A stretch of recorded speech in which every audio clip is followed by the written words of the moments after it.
It's clear, according to widely used open source research, that China has already deployed MIRV missiles of various types. Its traditional silo-based DF5 ICBM is MIRVed. At least some versions of that missile are MIRVed. And China's most recent, most advanced road mobile DF41 ICBM is MIRVed.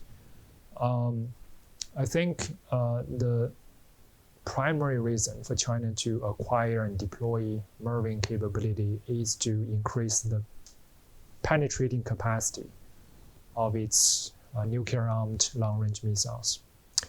And China feels that American strategic missile defense system is a major threat to the credibility of China's strategic nuclear deterrent, and therefore being able to penetrate U.S. homeland missile defense has for a long time been the number one priority for China's defense industry and the military.